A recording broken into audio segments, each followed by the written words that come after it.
So I'm going to ask Shirish a question about mentorship and the role it played in his promotion process.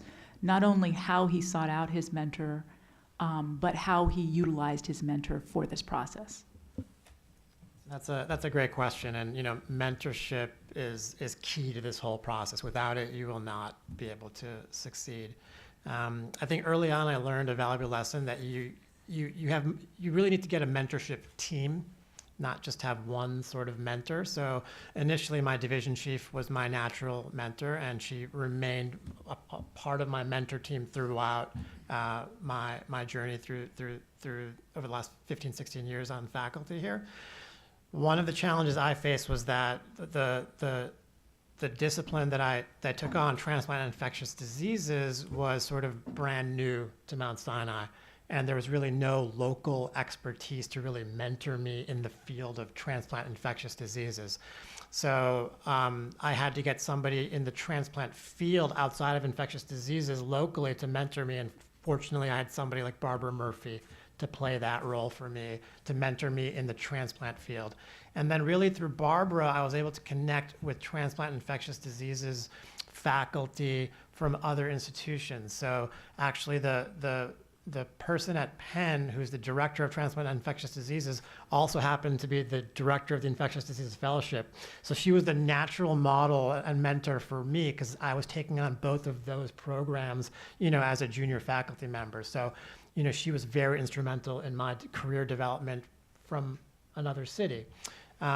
So I think having the mentor team in place as early as possible, and also recognizing that, not all mentor-mentee relationships work. One of my mentors, who on paper was the perfect mentor for what I wanted to do, that sort of personal connection never worked out, and it's important to have a mutual agreement to sort of back out from that relationship early on before it becomes destructive and potentially, undermining your progress and development. So those are sort of the main points about mentorship that I How does your department do mentorship? Maybe you want to say something about that. If anyone else wants to add any other tips around mentorship and how to utilize those mentors in the promotion process. And I think a lot of folks, I don't know that anyone's asking the questions, but about, how do you approach your chair about this? How do you show that you're ready? What if you get some hesitation? How are you supposed to be proactive in this process? Yeah, I can add a little bit more about how to be proactive. Once you've established your mentor team, how to be proactive about, getting them to really support you. So, I mentioned earlier that in my experience, the promotion from assistant to associate was much more challenging.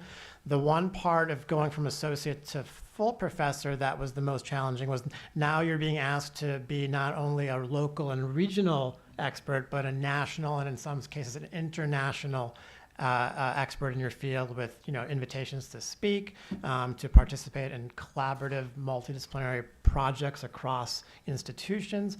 And for me, the vehicle that made that possible was joining the society early on in my career. And for me, the American Society of Transplantation was the society that really formed the vehicle for me to establish a network in transplant infectious diseases, not only across the country, but across the globe.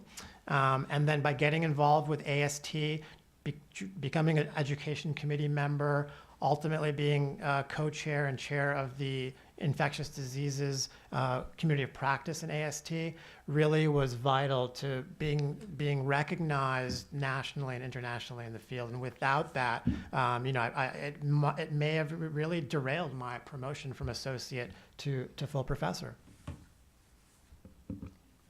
So some departments have a mentoring process. In theory, all of them should.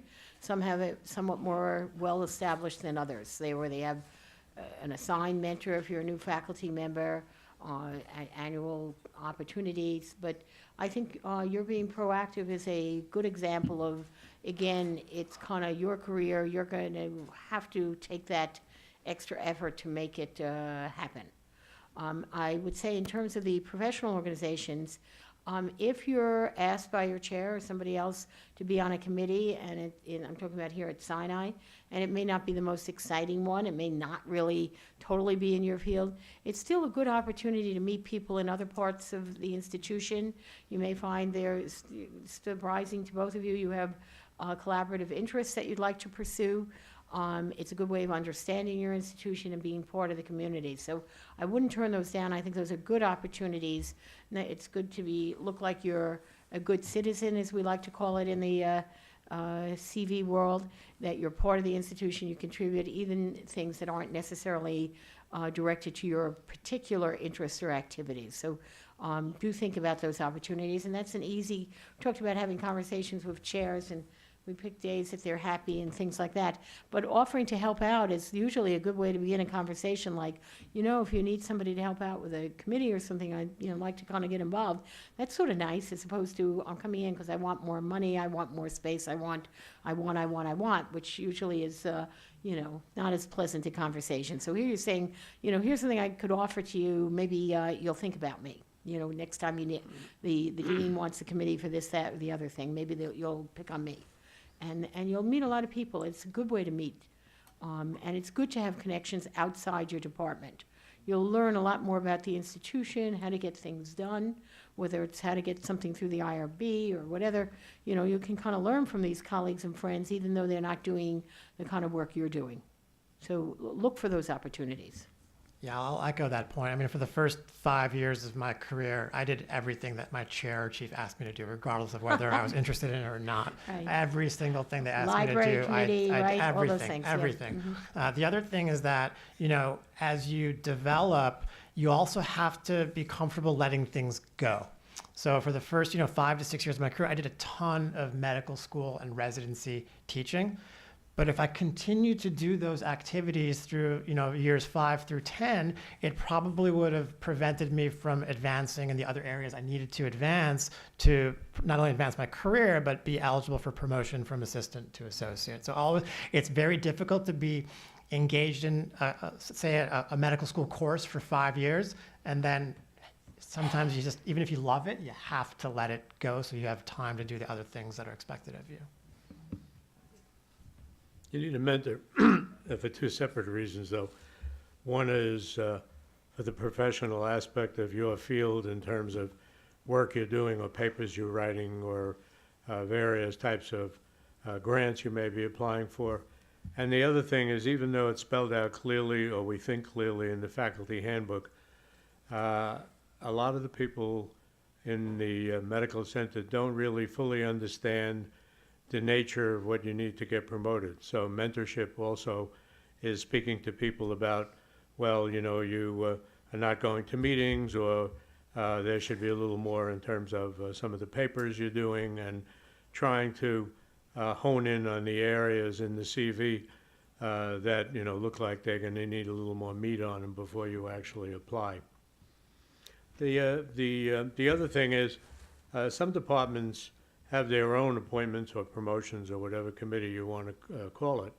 And it's a little harder in very, very big departments. But in surgery, where we have a lot of divisions, we don't always rely on the division chiefs to come to us and say, Dr. So-and-so is doing this and doing that. Take a look at the CV, they may be ready.